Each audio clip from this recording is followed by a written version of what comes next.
한국 민사소송법이 일본 민사소송법을 지금 거의 그대로 이제 많이 따오고 있는 상황인 것 같은데, 실제로는 일본도 지금 이미 이 소송 대리인에 지금 변리사가 같이 대리인으로 선임되어서 소송을 수행하고 있죠.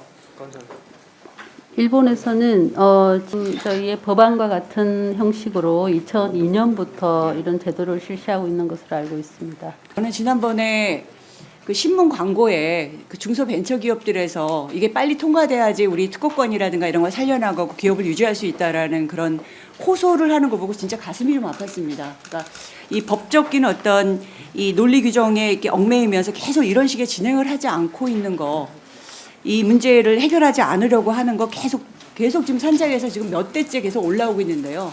이건 진짜 심각한 문제라고 생각합니다. 17대부터 이거는 계속 논의해 왔던 거고요. 논의가 필요한 일은 아닌 것 같습니다. 그러니까 이소희 갈 일이 아니고요.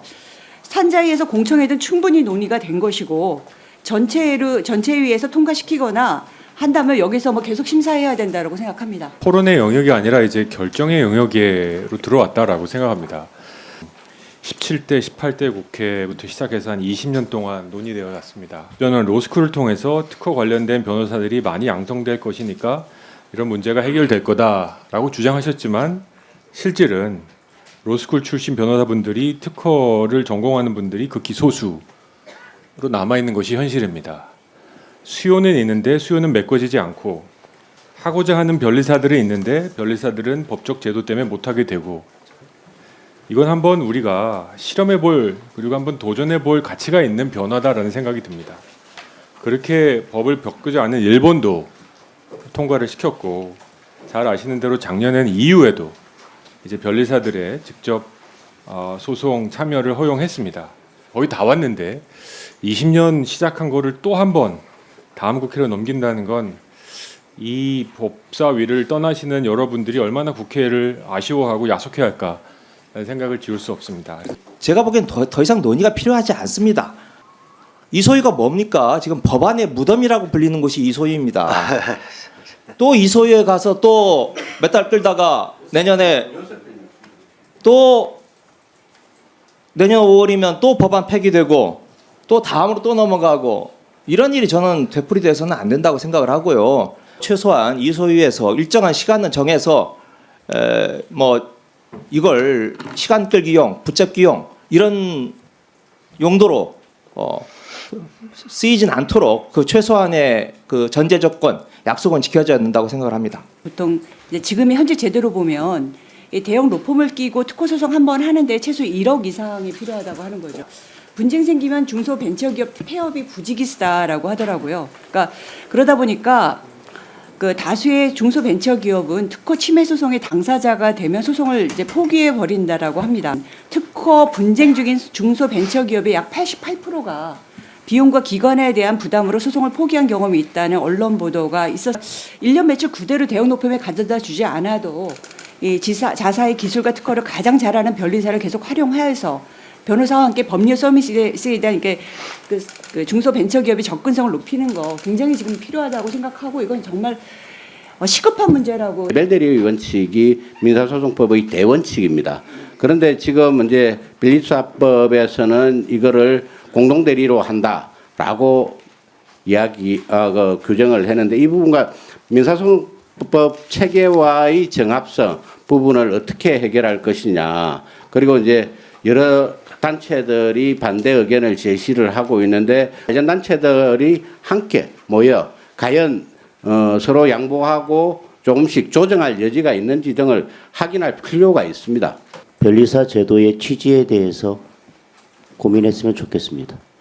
본래 그 제도의 취지를 떠나서 지금 특허 대행이나 이런 업무 외에 소송의 영역까지 관여해서 소송을 할 수 있도록 한다면, 저는 법을 개정해서 그 양성 과정이나 시험 과목이나 그런 부분에 대해서 다시 검토를 할 필요가 있다고 생각합니다. 단독으로 할 수 있게 하든지 근본적인 고민을 해야지, 저는 이렇게 기형적으로 공동 대리로 가는 것 자체에 대해서는 법률적인 문제가 있고 또 법 체계상의 문제가 있고, 그리고 꼭 전문적인 영역, 전문성을 필요로 하는 영역이 이 변리사 영역뿐만이 아니라 다른 영역도 있습니다. 법안 자체가 약간 기괴하게 된 거 아니냐. 그리고 이제 그 과정에서 가장 고려돼야 될 국민의 편익이 고려돼야 되고 그다음에 이걸 수임하고 하는 그 과정에서 부담이 발생하면 안 된다라고 생각이 되는데 오히려 이런 어떤 공동 대리가 국민들에게 부담으로 돌아가는 것 아닌가라는 그런 좀 걱정이 있습니다. 과연 이 소송 대리의 주도권은 누구한테 있는 거냐? 앞서 이제 우리 정점식 의원님께서 민사 소송의 기본 대원칙은 각자가 대리한다라고 되어 있는데 그렇게 법정에 나갔을 때 개별 대리 원칙을 훼손하는 것 아니냐? 변리사가 가지고 있는 기술 영역에 대한 어떤 전문성만으로 소송 대리의 어떤 대원칙과 예외를 주었을 때 그렇다라고 한다면 그 외에 어떤 다른 분야의 전문성을 가지고 있는 분들에게는 어떤 이유로 어떻게 설명하면서 요구했을 때 소송 대리권을 달라고 했을 때 그러면은 뭐라고 해야 될지 다 예외를 그 해당 분야마다의 전문성과 특성을 이유로 예외를 인정해 줄 수 있을지 조금 우려스러운 부분이 있습니다. 개정안에 대해서 앞서 말씀하신 이제 의원들과 같이 이소희 계류를 해야 된다 이런 의견을 강력하게 제가 개진하는 바입니다. 변리사법 3조를 보면 자격에 변리사 시험에 합격한 사람과 변호사 자격을 가진 사람 이렇게 두 개를 지금 가지고 있습니다. 그런데 지금 개정안처럼 일반 소송이죠. 일반 그 민사 소송의 일정한 부분을 공동 대리로 한다는 건 이것은 3조의 이 자격을 1호와 2호에 나눠서 한 이런 것과도 맞지가 않습니다. 그럴 거면 아예 변리사 시험에 합격한 사람에게만 뭐 주든지 이렇게 해야 되겠죠. 그래서 제대로 아는 사람이 저는 소송 대리를 해야 된다고 생각합니다. 변리사분들은 변리 영역에 대해서는 전문성이 있을지 모르겠습니다만 이 소송적인 이런 부분에 있어서 전문성이 있다고 할 수가 없습니다. 제가 제일 우려하는 것은 일단 이것이 굉장히 구분이 어렵습니다. 어디까지 그러면 여기가 공동 대리가 되는 사건이냐 여기에 대해서 굉장히 앞으로 법원 그 재판에 있어서 혼동의 이유 그 가능성이 있을 수 있습니다.